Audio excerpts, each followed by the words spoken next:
I think this is, again, one of the most amazing conversations I've had ever.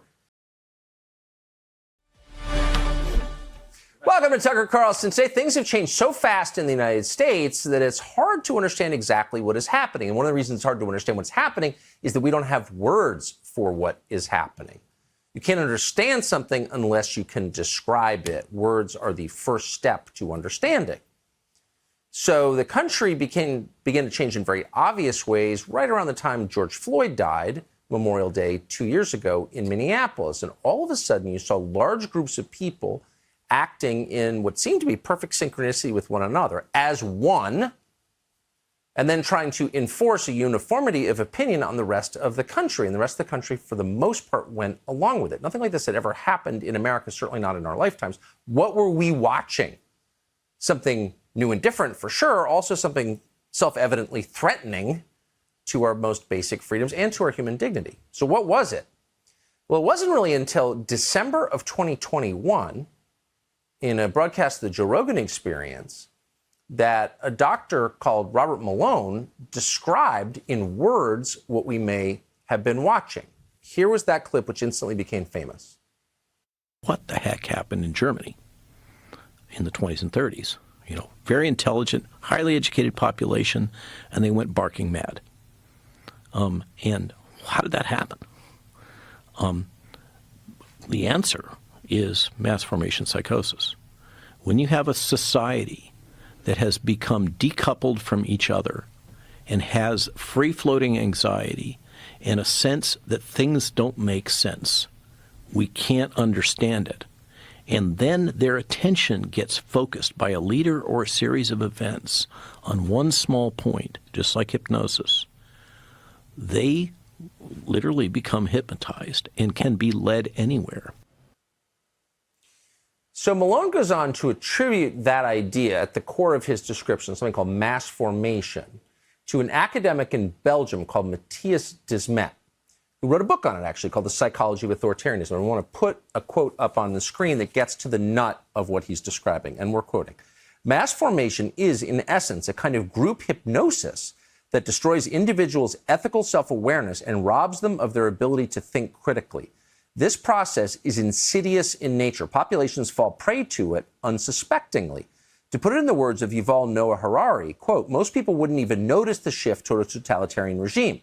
We associate totalitarianism mainly with labor, concentration, and extermination camps. But those are merely the final bewildering stage of a long process.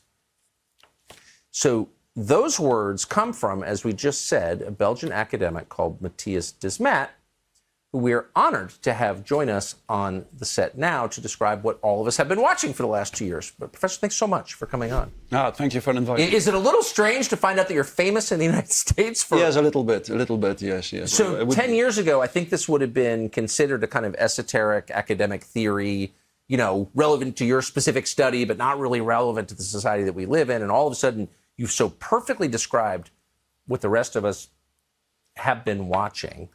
So before we get into it, if you just tell us who you are and where you're from and how you wound up concluding this. Yes, well, I'm from Belgium, as you said. I'm a professor in clinical psychology at Ghent University. I also have a master in statistics. And that's actually how statistics? In statistics, yes. Huh. Yeah. I did a PhD on methodological problems in academic research. I started my PhD in 2003 when it became clear that up to 85% of the academic papers is seriously flawed.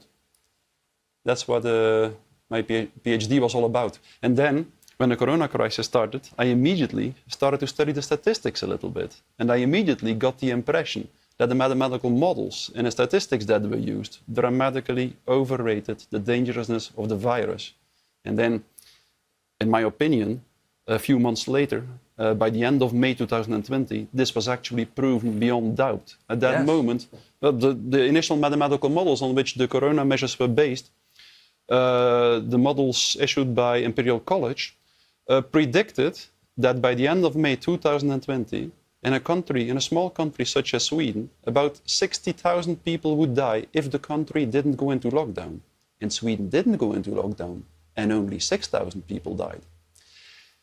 And at that moment, for me, In the first week of the corona crisis, I published 2 opinion papers in which I tried to warn people that there was something dangerous out there. And I wasn't referring to the virus. The title of the first paper was "The Fear of the Virus is More Dangerous Than the Virus Itself." And strangely enough, I tried to show people in what way the statistics were wrong, but nobody really seemed to care about it. And everybody continued to buy into the narrative. And even when, by the end of May 2020, it was proven beyond the shade of a doubt that the mathematical models had been dramatically wrong, the narrative continued, and the society continued to behave as if the mathematical models had been right. And that was the moment for me when I switched my perspective. At that moment, I decided to focus on the psychological mechanisms that could explain why an entire society couldn't see anymore that the narrative they believed in was blatantly absurd in many respects. And it took me 1 or 2 months before I could, in my opinion, pinpoint it, and before I started to understand that what we were dealing with was a large-scale process of mass formation, which is like a kind of group formation, which has some very strange effects at the level of individual psychological functioning.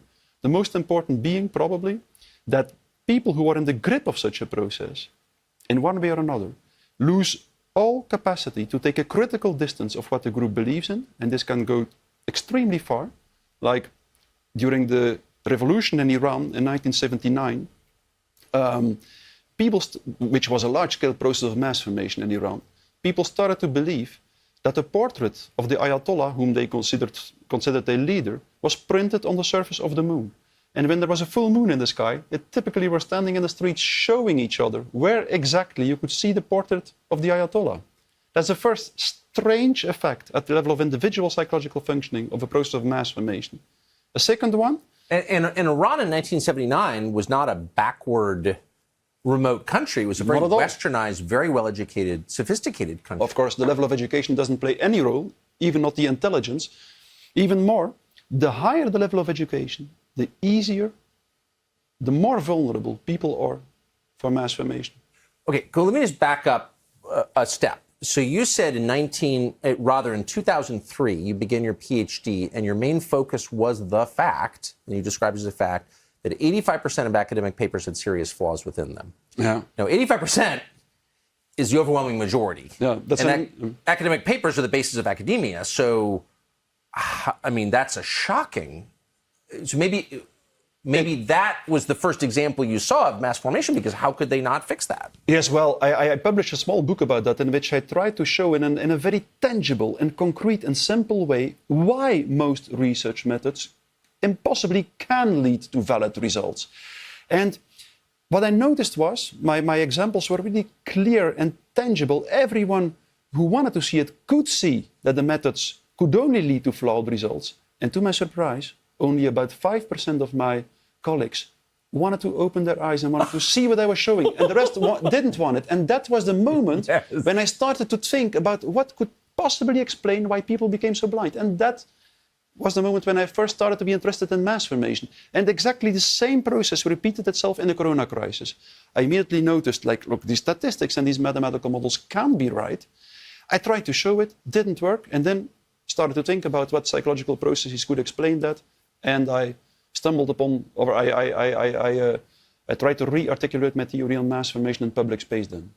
We had the same experience exactly in the United States. On the show in the spring of 2020, it became clear that the original Imperial College predictions, which were the basis of our public policy here in the United States, were completely wrong, and nobody cared. In fact, they reacted with hostility if you pointed it out.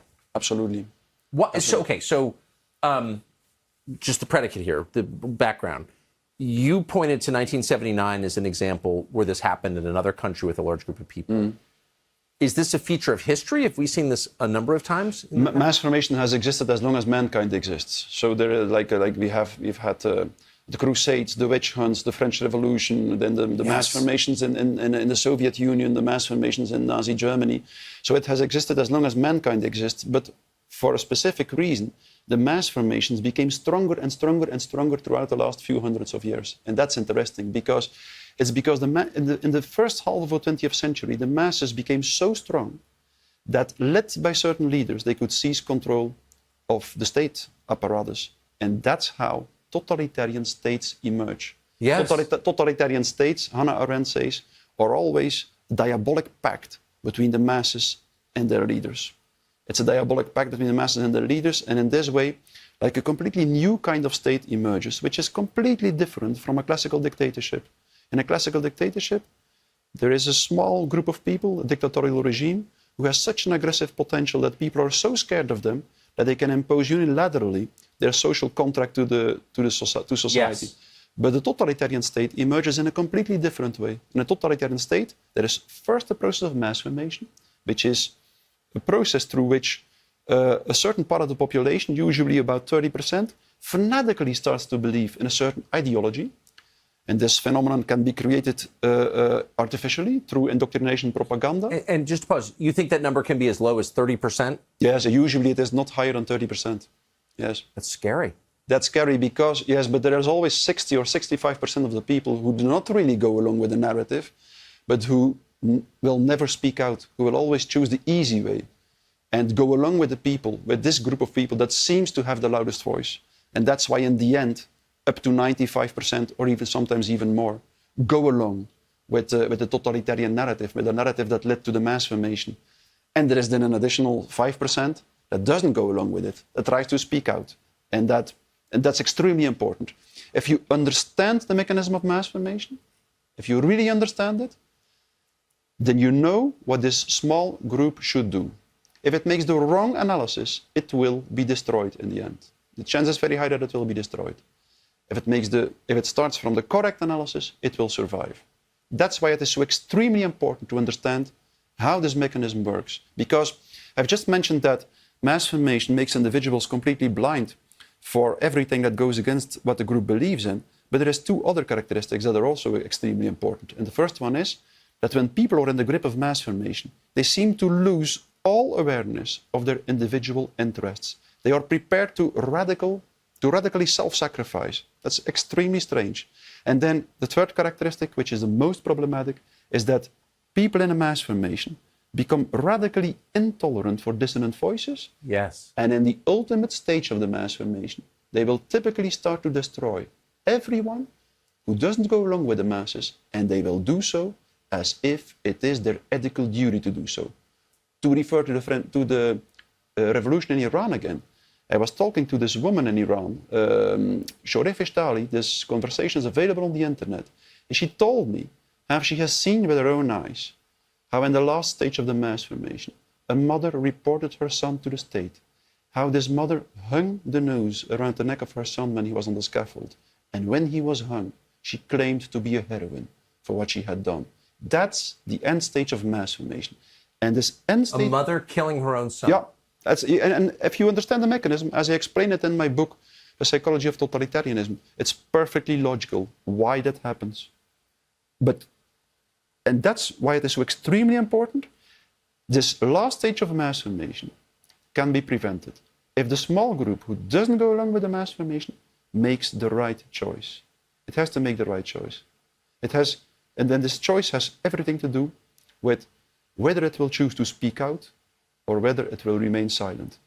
If it doesn't speak out, it will be destroyed because the masses will move to the last stage. So it's just quintessential for this group to continue to speak out in a honest, sincere way. And all this follows from the mechanism of mass formation. If you understand it, you will see why the people who do not go along with it have to speak out. And that's what I explain in my book. I will have this phenomenon of mass formation, which is a kind of group formation, emerges under very specific conditions. So like the first and the most important condition is always that many people have to feel disconnected from their natural and social environment. And that was definitely the case just before the corona crisis started. The number of lonely people peaked. Up to 40% of the population worldwide reported not to have one meaningful relationship and to only connect to other people through the internet. And from this follows the second condition. If people feel disconnected from their natural and social environment, they will typically start to struggle with lack of meaning making. To give an example from the situation just before the corona crisis, 60% of the people worldwide reported that they considered their job to be a so-called bullshit job. That means a job without purpose or meaning. And in this state, if people feel socially disconnected and they feel a lack of meaning making, they will typically start to suffer from something very specific at the affective level. They will feel confronted, they will be confronted with so-called free-floating anxiety, frustration, and aggression.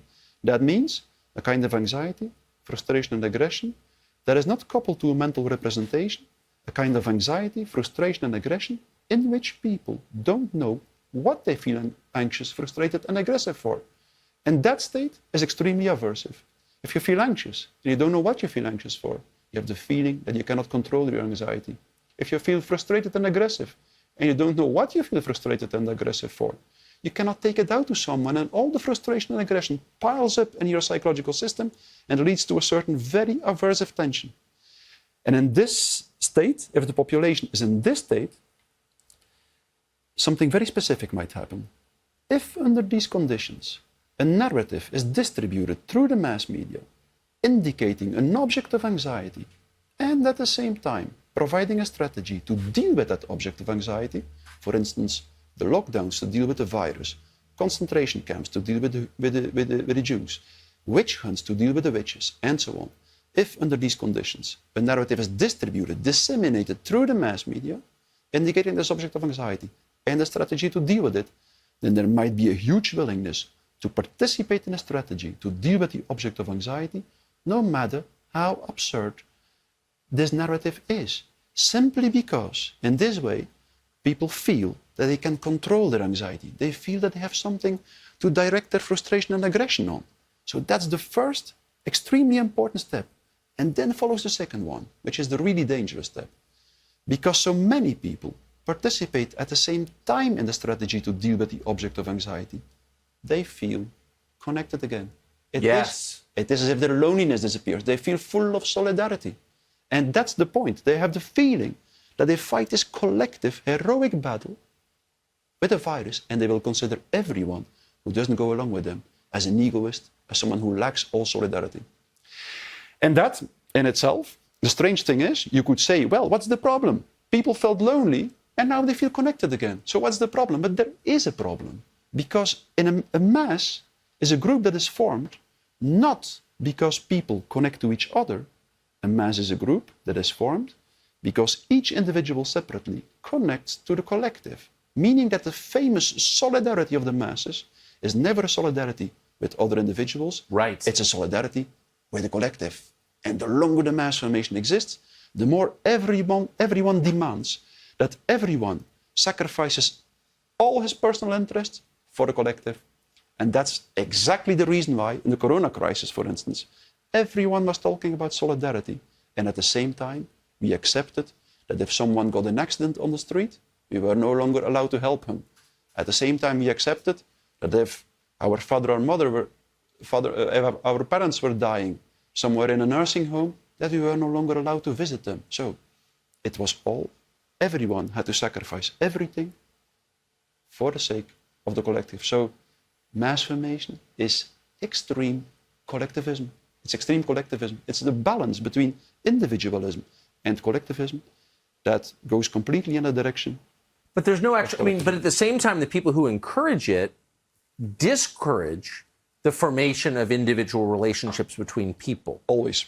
So the government in this country, the Biden administration, was encouraging children to turn in their parents to law enforcement if they said something that deviated from the corona narrative online.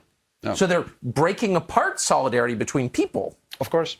Of course, there's always a feature of it. The strange thing is that this happens spontaneously. In every group which has an extremely strong group identity, all the energy will be sucked away from the bonds between the individuals. For instance, in a military commando, if they have to do something dangerous, they will typically demand that there are no sexual relationships between the members of the group. Right. Simply because this relationship between the members, this strong relationship, could threaten the group in a dangerous situation. Right. These members could choose for each other instead of for the group. So that happens in every group with a very strong group identity.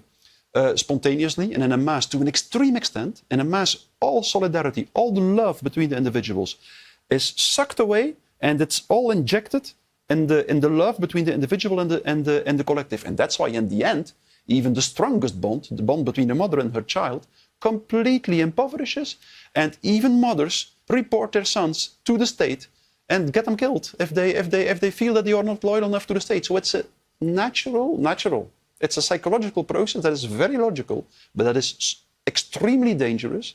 And that's exactly why we have to try to understand it, and we have to try to understand what we can do about it. So what we can do about it, first of all, the hair on my arms is standing up because you've so precisely described what we've all just seen. I mean, precisely. Because it sounds like this is a feature of human nature. People are this way, always. Can you think of examples where mass formation was stopped before it became totalitarianism by a small group of people standing up and saying no? Oh, definitely. The first totalitarian systems in history were the Soviet Union and Nazi Germany in the first half of the 20th century. But there were trends towards totalitarianization at several places in the world. And in most places, they stopped. Well, all through Europe. Yes, they stopped. And the problem in the Soviet Union and in Nazi Germany was that the resistance at a certain moment decided to go underground and to stop speaking out in public space. That happened in 1930 in the Soviet Union and around 1935 in Nazi Germany. And within 6 months, in both countries, the destruction campaigns started. Within 6 months, the destruction campaign started. So there is a almost perfect correlation between the resistance that stops to speak out and the start of the atrocities and cruelties in a country. Simply because if you understand the mechanism, then you know, like mass formation is a kind of hypnosis. It's identical. It's exactly the same. In a hypnotic procedure, there is someone, a hypnotist, who focuses the attention of someone else on one aspect of reality, for instance, an object that is swinging on a chain or something. And once the attention is focused on that one aspect of reality, all the rest of reality disappears. All the rest of reality, it is as if the rest of reality doesn't exist anymore. And this mechanism is extremely strong. A simple hypnotic procedure is sufficient to focus someone's attention so much on one aspect of reality that the person won't notice anymore that there is a surgeon who cuts through the skin, through the flesh, even straight through the breastbone to perform an open heart operation. That happens all the time in a university hospital in Belgium. There is a professor, Elisabeth Femonville, who uses this simple procedure to focus a patient's attention on something, and then the surgeon can do no matter what he wants, cut through the breastbone, the patient won't notice it. So that's the power of this mechanism of the focusing of attention. Exactly the same happens in a mass formation. First, people start to deal with all kinds of emotions that are no longer coupled to mental representations.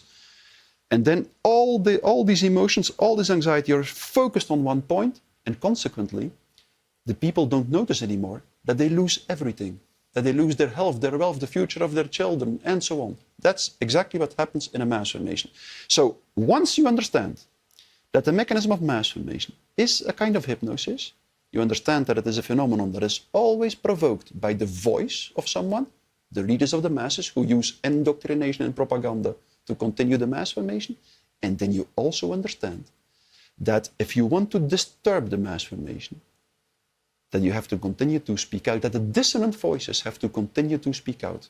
If the dissonant voices, if the people who do not go along with the masses continue to speak out, they won't succeed in waking up the masses. Sometimes someone will wake up, but usually the people will continue to be in the grip of the mass formation. But that doesn't mean that their speech has no effect. Not at all. Their speech will constantly disturb the hypnosis to a certain extent, and it will prevent the hypnosis to become so deep that the people become convinced that they have to destroy everyone who doesn't go along with them. From the 19th century onwards, scholars like Gustave Le Bon have described that the people who are not in the grip of the mass formation that their speech has exactly this effect. It doesn't wake them up, but it disturbs the mass formation, and it makes sure that it doesn't go so deep that the masses start to commit atrocities. And in this way, that's from a strategical point of view, quintessential. In this way, what will happen is the following.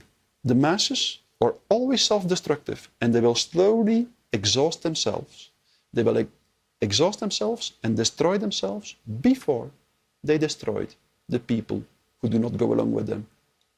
So once you understand that the first and foremost strategical principle that you have to follow is that you have to continue to speak out. And at the same time, it's also an ethical principle. As a human being... Yes, it is an ethical principle. It's an ethical principle. As a human being, you have the ethical duty to articulate these words that seem sincere and honest to you, no matter what the consequences are. And if you do that, we have numerous examples described by Solzhenitsyn, by Primo Levi, by Viktor Frankl. If you do that, something wonderful will happen. If you stick to your ethical principles, when the world dehumanizes, you go through a very fast process of mental evolution. A very fast process of mental evolution as a human being.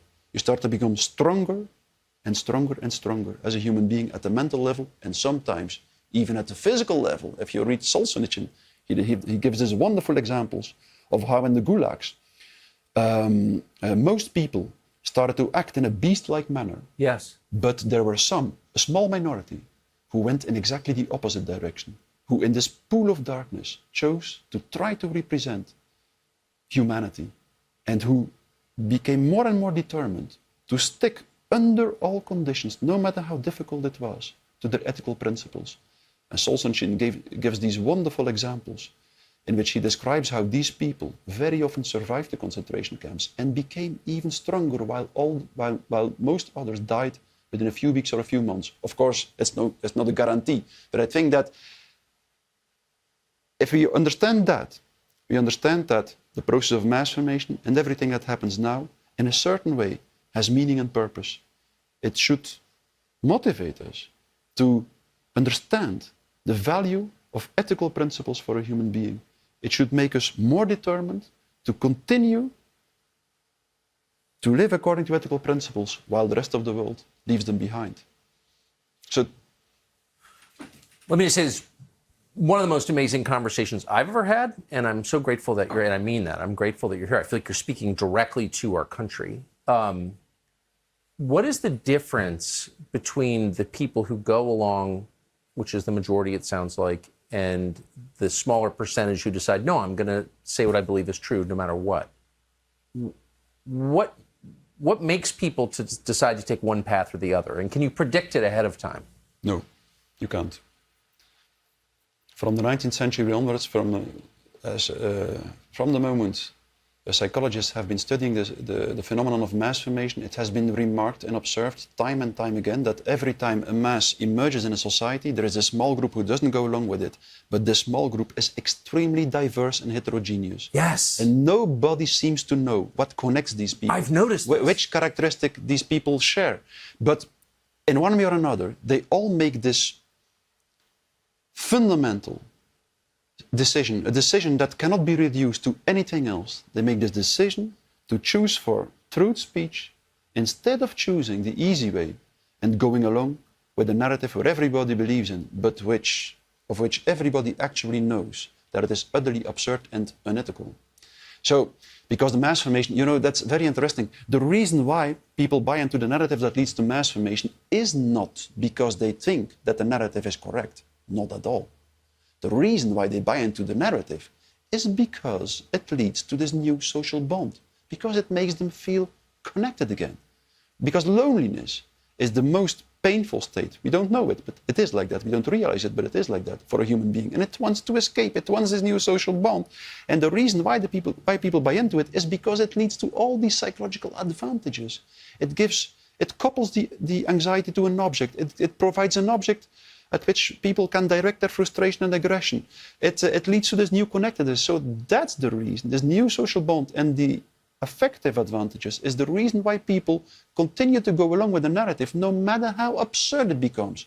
We could even say more. It's just the same like people in a football stadium all sing the same song, not because they think it's the most beautiful song in the world. No, it's because the song connects them with the other people. And And you could even say more, the more absurd the measures become, for instance, the corona measures, the more they will be applauded by this part of the population that is really in the grip of the mass formation, simply because the measures have the function of a ritual. And what is a ritual? Ritualistic behavior is always behavior that has no pragmatic meaning and that demands a sacrifice from the individual. A sacrifice through which the individual shows that the collective is more important than itself. So people, without knowing it, we live in a time in which we think the materialist view man in the world believes that rituals have no meaning and no function, but they are essential for us. And in totalitarianism, without knowing it, people engage completely in rituals, but they don't realize it. And these rituals are rituals of death. People blindly sacrifice everything just to escape their profound feeling of social atomization, to escape their profound feeling of loneliness and disconnectedness.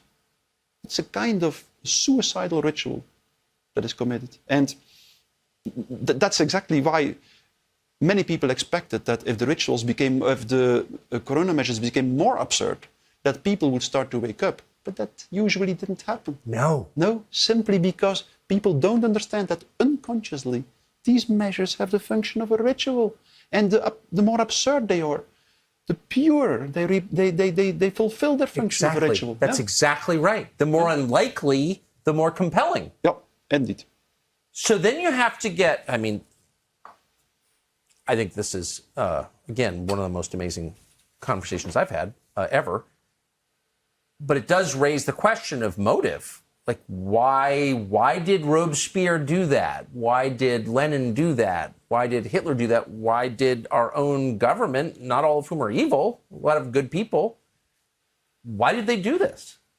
Yes, we have answered the question, I think, why the population goes along with the narrative. Yes. Because there are all these psychological problems and they are solved by the mass formation. But the second question is, why does the elite do it? Yes. and I think throughout the last few hundreds of years, we have seen two things developing alongside each other. On the one hand, the population got in a state where it became more and more vulnerable for mass formation. And this simply has to do with our mechanist, rationalist view on man in the world. Something in our rationalist, scientific ideology disconnects people from their social natural environment. That's what I describe in detail, really in detail, in the first 5 chapters of my book.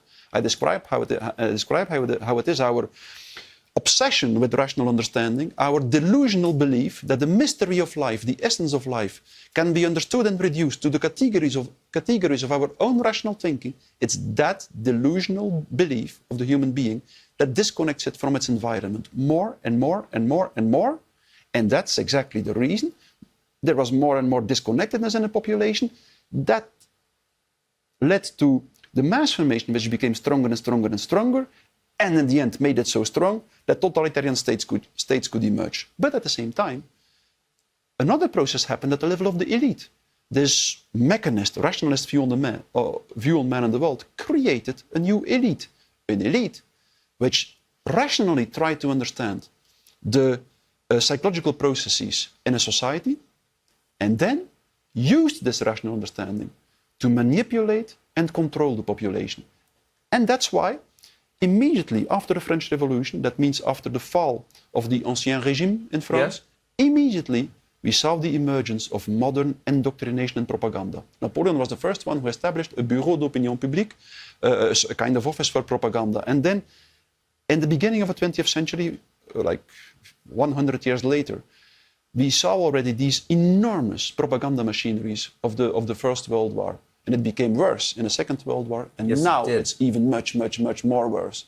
Our entire public space is saturated with indoctrination propaganda constantly, simply because it's strange. If you read the works of the founding fathers of indoctrination propaganda, such as Lippmann, Trotter, Bernays, then you hear how these people think in the following way. They say, well, since modern democracy, the political leaders are not true leaders anymore. They have to be elected, meaning that they have to follow the masses. So they can never control the masses.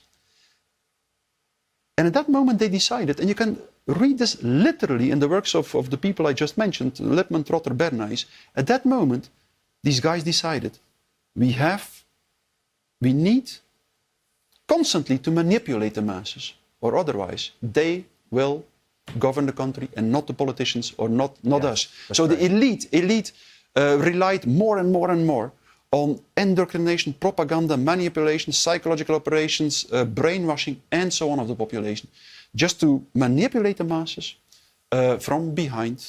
To subvert democracy, to end the promise of democracy, yes, of course, which is the people will rule. Of course. That's the problem. Yeah, exactly. So why do they do it? Well, why do they do it? You know, that question should be answered, I think, in a very nuanced way. Many people think that totalitarianism is all about power and that it's all about the money. And to a certain extent, that's true. But the ultimate motivation of totalitarian leaders is always ideological in nature. Yes. Believe me, it's ideological. Like Stalin actually believed in Marxism. Of course, and he wanted to sacrifice everything, all his money and all his power, if he could just reshape society according to his Marxist ideas. That's so typical for totalitarian leaders.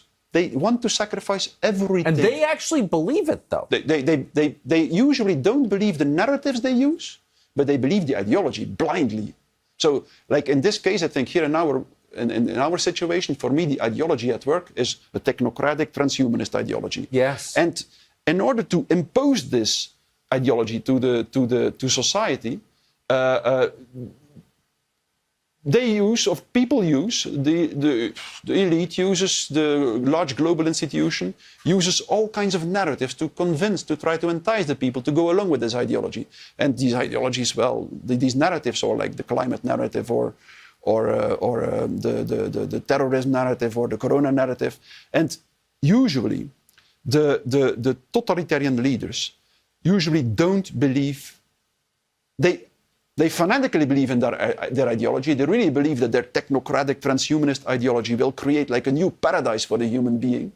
But they usually don't believe the narratives they use. Right. They believe so blindly and fanatically in their ideology that they think it is justified to lie, cheat, and manipulate the population, to convince them to accept all these ideological changes they try to impose to society. So we have to distinguish, I think, if you ask the question why they do so, in the end, I really believe they do so because they believe they have this obsessional drive to impose their ideological fiction to society. That's the root cause, I think, or the root motivation of totalitarian leaders. And I know that's not very popular. Most people prefer to believe that it's all about the money. Because I know some of them, and I agree with you 100% that there's a sincerity at the bottom of it.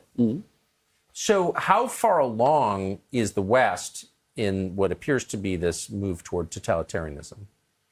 Well, you know, in 1951, Hannah Arendt said that we've seen the collapse of fascist totalitarianism, she said, and we will soon witness the collapse of communist totalitarianism. But she said a new totalitarianism will emerge, the ultimate totalitarianism, and that is the technocratic totalitarianism, a kind of totalitarianism which is not led by gang leaders such as Stalin and Hitler, but which is led by dull bureaucrats and technocrats. And I think Hannah Arendt wrote that in 1951? In 1951, she wrote that. I mention it in my book. And that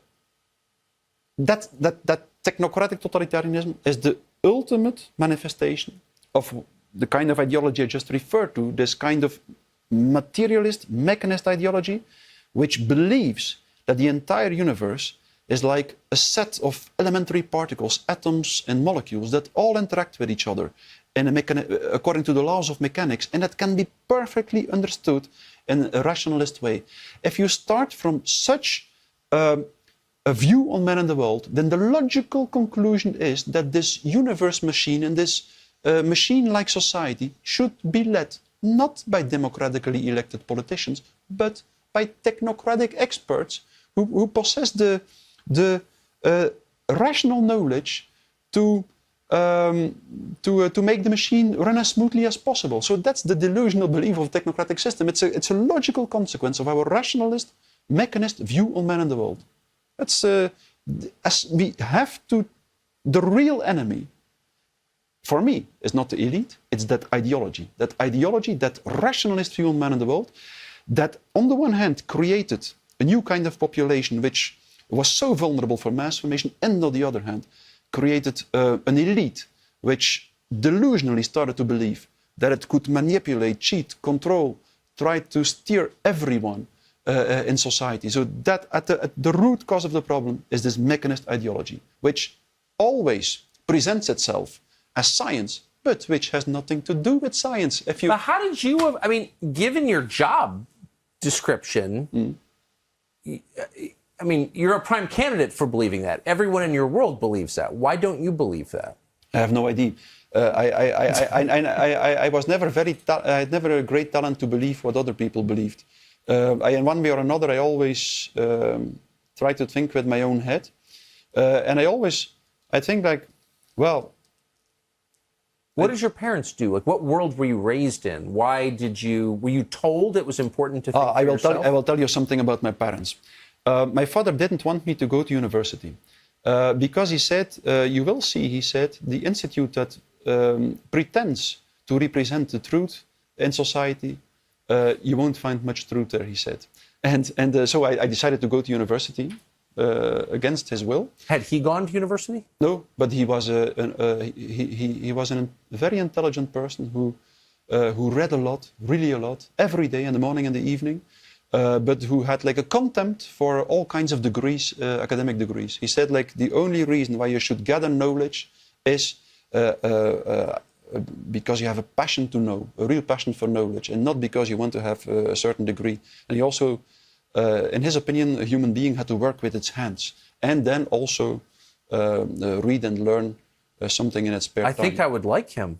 Maybe, yeah, maybe. So, but I went to university, and actually now that when I became a professor, I could understand them more and more. That I'm happy that I went to university, but I'm also disappointed. I don't think that. Well, maybe that applies to society in general, but I don't think that most people are motivated by a search for truth. No. How you become very public with these views, and the response to them, at least online, has been enormous. And you become famous in this country anyway. I have no idea how you're regarded in Belgium, but how do your colleagues at the university feel about what you've said? Most react in a very defensive way. I have to say that the dean reassured me that I had the right to express my opinion.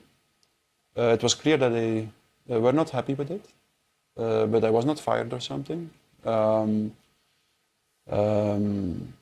even before the corona crisis, well, most people at university were already angry with me, just because I exposed the problems with research in a way that most of them didn't like. So for me, I was well prepared for the corona crisis in many respects. I was used to swim against the tide. So everything about, or virtually everything about, our response in the West to corona has been exposed as incorrect, at best, fraudulent at worst, right? So we know how wrong everybody was. Does that change the public's mind? I don't think so. Maybe for a small percentage of the people, it changes their mind, but most of them, in a strange way, will continue to buy into the narrative for the reasons that I just mentioned. And the problem is that there's this phenomenon of mass formation.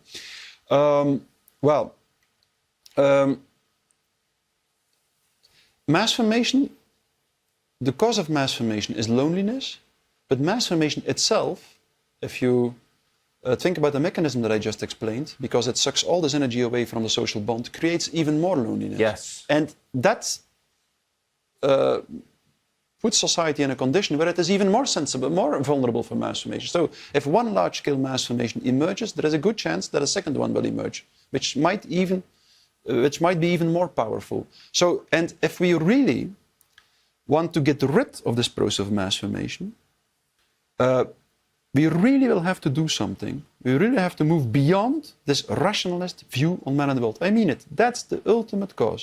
As long as we continue to believe that we can reduce the mystery of life around us to our rational understanding, we will continue to disconnect from our environment, and we will continue to be vulnerable for mass formation. So what is the accurate position? If our leaders are telling themselves, I can fully understand people, they're merely collections of atoms, and I can guide them toward utopia, what should be our attitude toward people? Like, what's the correct way to view?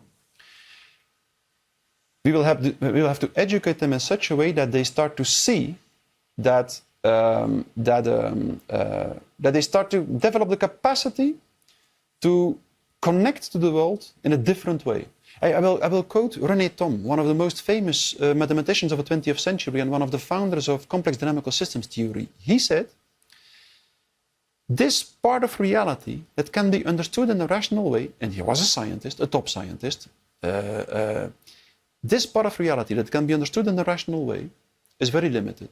And the rest of reality, we can only understand by empathically resonating with it. And what René Thom said there, by empathically resonating with it. So he differentiated between two different kinds of knowledge. A rational knowledge and a kind of resonating, empathic knowledge about what happens around us. And there were so many traditions in which they were aware of the differentiation. For instance, the samurai tradition in Japan said that if you learn the martial arts, or no matter what other art, or no matter what other craft, there first is the rational, technical aspect of it. First, you learn techniques, which you can understand in a rational way. But when you practice these techniques for a long time, you will start to develop something else, something that transcends all rational understanding. You will start to develop a certain feel with the art you practice.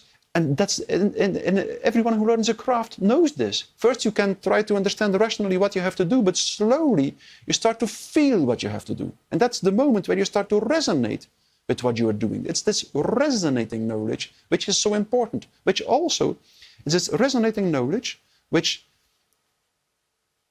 makes you feel the object that you're making in a craft, or which makes you feel the art that you're performing, or that makes you feel the object that you're studying in a scientific study, and so on.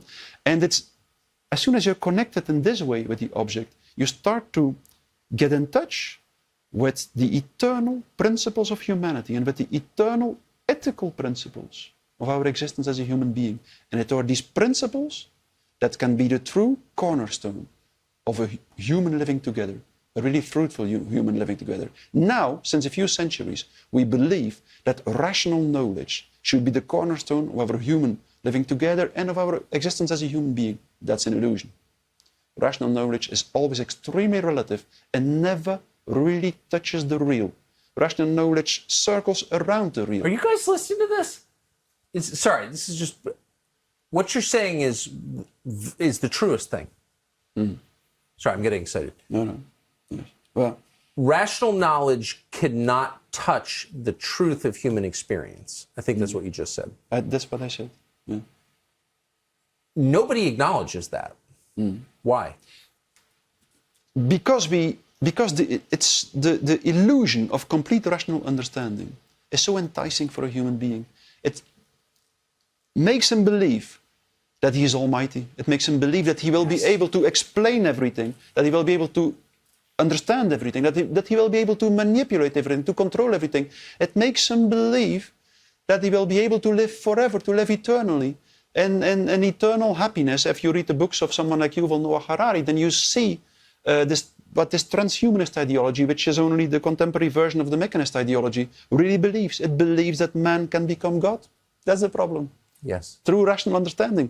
And that's, of course, it's extremely enticing for a human being to believe that. But at the same time, it's what destroys life, because the essence of life, and all seminal scientists have concluded exactly that. They said you can understand rationally something of reality, Think of people such as Max Planck, Niels Bohr, Heisenberg, Schrödinger, Bohr, everyone, all seminal scientists concluded the same.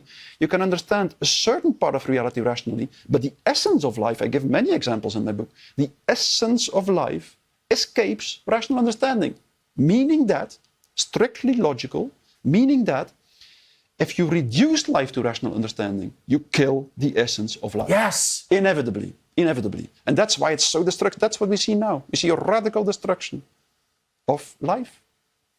Are you a man of religious faith? I was an atheist when I was 18 years old, from my 16 to my 20 years old, because I didn't like it to be an atheist, but I really believed like, okay, what would the universe be if not a system of material particles, of atoms that interact according to the laws of mechanics? There is just no possibility that the universe could be something else. The universe is a material phenomenon, and it can be understood according to the laws of mechanics. It can be strictly rationally understood. And then slowly, while reading all kinds of scientific theories, I slowly started to see that the seminal scientists all started from this rationalist ideology, but that they all left it behind, one by one, that they all concluded, no, the essence of the universe is not material in nature. No, you cannot understand, it's not mechanist in nature. If you, like someone like Niels Bohr said, the Nobel Prize winning physicist who studied the elementary particles his entire life, he said, he studied atoms, the behavior of atoms his entire life. He said, when it comes to atoms, language can only be used as poetry. And he was dead serious. He said, this behavior of elementary particles is so intrinsically irrational, transcends all rational understanding, that you need poetry or mystical discourse to resonate with it, to have a certain feeling with it. And for me, it took me until I was 35 years old when I dived deep into the mathematical basis of complex dynamical systems theory before I suddenly started to see that what we call reality, what we call the facts, simply are not rational. They are not rational. Complex dynamical systems theory, and that's a paradox, it's paradoxical, but it's what complex dynamical systems theory shows. This theory shows, in a strictly rational way, that the essence of life is irrational. Literally, that all complex dynamical phenomena in nature, and that's most phenomena in nature, behave like an irrational number in mathematics. They are unpredictable. For instance, a complex dynamical system such as convection patterns and turbulence in fluid or gas, can be described by a mathematical formula, by the Navier-Stokes equations. But even with these equations in your hand, you cannot predict 1 second in advance how this convection pattern will behave. So that this completely breaks the illusion that we would ever be able to really predict life. We will never be able. Our rational understanding stumbles upon an absolute limit, and it's beyond that limit that the essence of life situates. It's the mystery of life, transcends rational understanding. And if you continue to build that wall around you of logical reasoning, because logical reasoning is really building a wall around you, you connect the one logical idea to the other, and in this way you isolate yourself from your environment. But as soon as you start to become humble enough, and as soon as you start to become aware of the fact that your rational understanding is limited, it is as if literally all these logical building blocks slide away from each other a little bit, and as if the eternal music of life can go through the holes of the wall and can touch the strings of your body and your soul. And it is at that moment that you can start to resonate with the mystery of life around you, with the eternal spirit of life. And it is exactly at that moment, I experienced that in my own life, that you can start to tolerate the idea of death and dying.